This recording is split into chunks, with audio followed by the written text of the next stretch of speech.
Então enviou o Faraó e chamou a José, e o fizeram sair logo da cova. E barbeou-se, e mudou as suas vestes, e veio a Faraó. Eu tomo a escritura que se encontra em Gênesis 41, verso 14, para a nossa meditação nesta manhã. Essa escritura, claro, você conhece a Bíblia, trata-se de quando José, após tanto tempo de sofrimento, depois dele ter sido vendido como escravo pelos seus próprios irmãos, vendido como escravo para o Egito, ali na casa de Faraó, ele foi honesto, foi leal, mas por causa da mentira da mulher de Faraó, ele foi lançado no calabouço, na prisão, e ali ele interpretou os sonhos do padeiro e do copeiro do Egito. E após aqueles anos de escravatura, de prisão, ele finalmente foi chamado à presença de Faraó e ali interpretou o sonho de Faraó e ele recebeu uma recompensa. De igual modo, também você, um dia, depois de termos passado pelas lutas e aflições desta vida e termos permanecido leais, fiéis a Deus, também seremos chamados à presença do Rei e nos assentaremos com Ele no seu trono. Seremos recompensados, como José também foi recompensado. E o apóstolo São Paulo nos diz na sua segunda carta a Timóteo, capítulo 2, Paulo diz: ninguém que milita se embaraça com o negócio desta vida, a fim de agradar aquele que o alistou para a guerra. E se alguém milita, não é coroado se não militar legitimamente. Também, no verso 19, Paulo diz: todavia, o fundamento de Deus fica firme tendo este selo: o Senhor conhece os que são seus, e qualquer que profere o nome de Cristo, aparte-se da iniquidade. Ora, numa grande casa, não há somente vasos de ouro e de prata, mas também de pau e de barro, uns para a honra, outros, porém, para a desonra. De sorte que, se alguém se purificar destas coisas, será vaso para a honra, santificado e idôneo para o uso do Senhor e preparado para toda boa obra. Devemos entender que Deus tem um tempo de teste, de prova para cada filho, para cada filha, e Ele nos observa como lutamos. Eu disse há pouco tempo atrás, em uma outra reflexão, que o que realmente Deus observa, leva em consideração, não é exatamente o que as pessoas enfrentam. Nem é tanto também se você venceu ou perdeu, mas o que Deus mais observa é como você lutou. É a dignidade, é o caráter na pessoa humana. A única coisa que nós vamos levar desta terra é o caráter. As pessoas tentam ser espertas, dar como se diz, o jeitinho brasileiro. E elas não entendem que é exatamente nesses momentos que elas trapaceiam para se darem bem, é quando na verdade elas se dão mal. Quando elas pensam que estão vencendo, é quando na verdade elas estão perdendo. E aquelas pessoas que são tidas como tolas, como bobas, na verdade, estes são os verdadeiros e grandes sábios. A maneira de subir é descer. O caminho para cima é para baixo, sempre. Aquele que se humilhar será exaltado, mas aquele que se exaltar será humilhado. O apóstolo São Paulo continua dizendo: procura apresentar-te a Deus, diante de Deus, aprovado, como obreiro que não tem do que se envergonhar, que maneja bem a palavra da verdade, mas evita os falatórios profanos, porque produzirão maior impiedade. Então, já foi dito outras vezes que entre a oferta e a resposta existe um espaço de tempo, onde apenas você pode decidir se você vai dizer sim ou não para a tentação. O diabo faz o convite, mas apenas você tem o direito de dizer sim ou não para o convite do diabo, para a oferta de Satanás. E o diabo nunca vem vestido com chifres, um rabo pontudo e fedendo a enxofre, não. O diabo vem, na grande maioria das vezes, através de nossos amigos, através do raciocínio, através da imaginação, através dos afetos, os sentimentos. A razão, o raciocínio, a imaginação tem sido o verdadeiro desastre para um grande número de pessoas. A palavra de Deus, no entanto, nos dá um conselho: cuida-te de ti mesmo e da doutrina. Persevera nestas coisas, porque fazendo isto, te salvarás tanto a ti mesmo como aos que ouvem.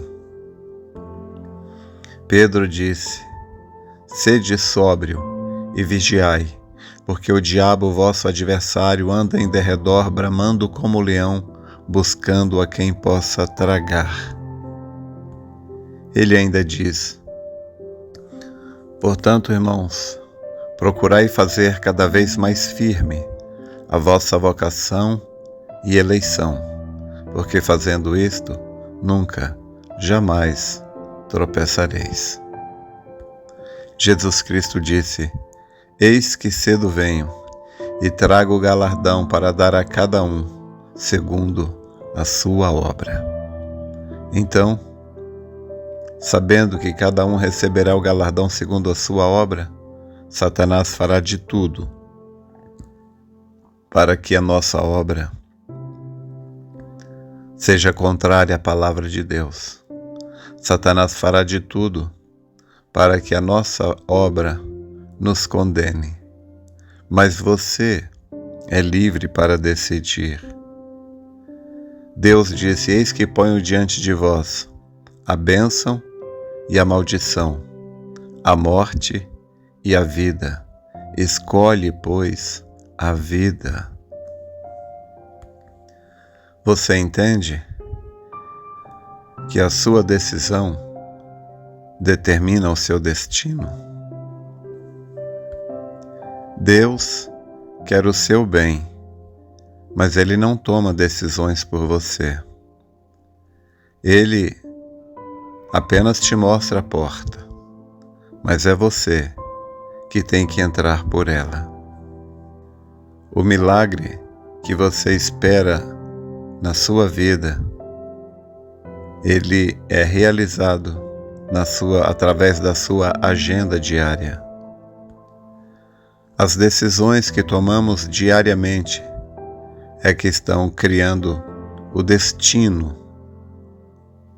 que vamos desfrutar na eternidade. Agora, o Senhor Deus Todo-Poderoso diz: eu sei, lá está Ele andando no meio do seu povo. Lá está Ele, o sumo pastor do rebanho. Porém, Ele retém a perseguição? Ele detém a tribulação? Não, Ele não o faz.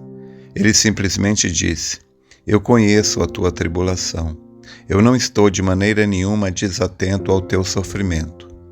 Que pedra de tropeço isto é para tantas pessoas.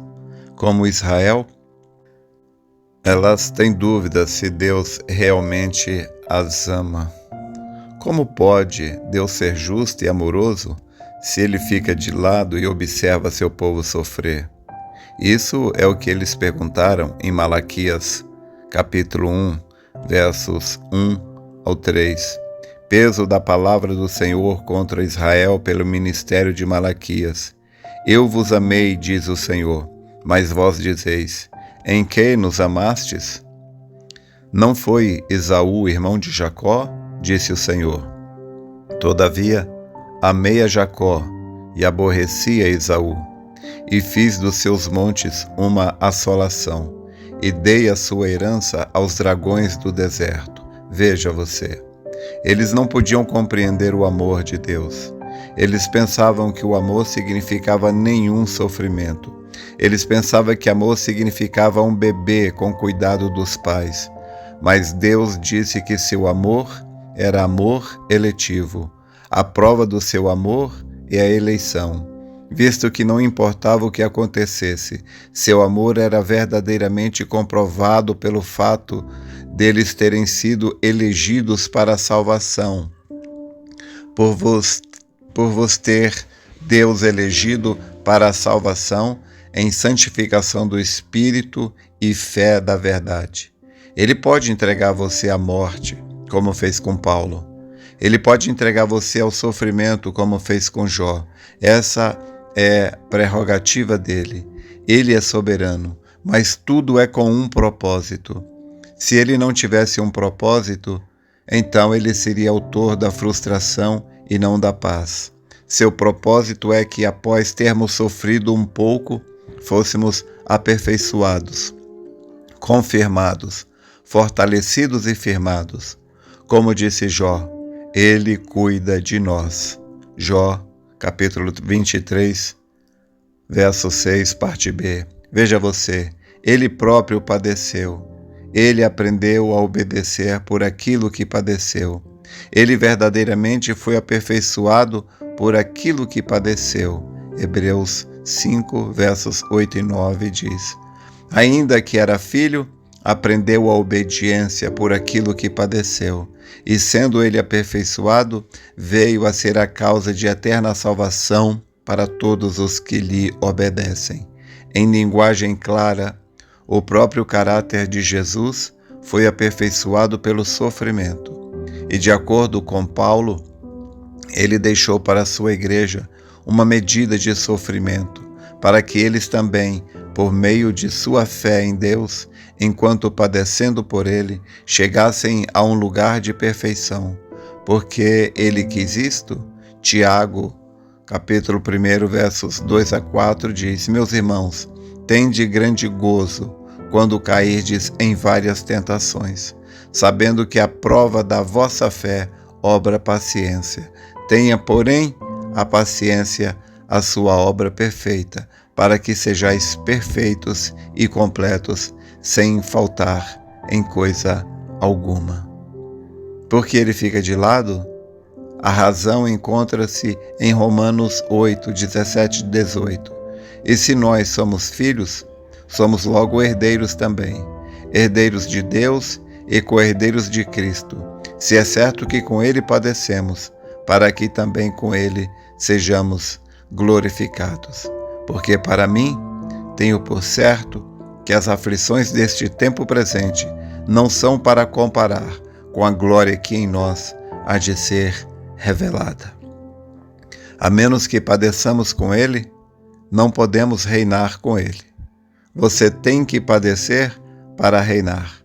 A razão disto é que o caráter simplesmente nunca é formado sem sofrimento. O caráter é uma vitória, não um dom. Um homem sem caráter não pode reinar, porque o poder sem caráter é satânico. Porém, o poder com o caráter é apto para governar. E uma vez que ele quer compartilhar conosco até o seu trono na mesma base em que ele venceu e está assentado no trono de seu Pai, então nós temos que vencer para nos assentarmos com ele. E a pequena aflição temporária que sofremos agora não é para comparar com a tremenda glória que em nós há de ser revelada quando ele vier. Ó, que tesouros estão armazenados para aqueles que estão dispostos a entrar em seu reino através de muita tribulação. Não fique desanimado. Se você ao menos soubesse o que te espera no final do caminho, se você ao menos pudesse imaginar o que te espera no final do caminho, consolai-vos uns aos outros com essas palavras. Deus vos abençoe.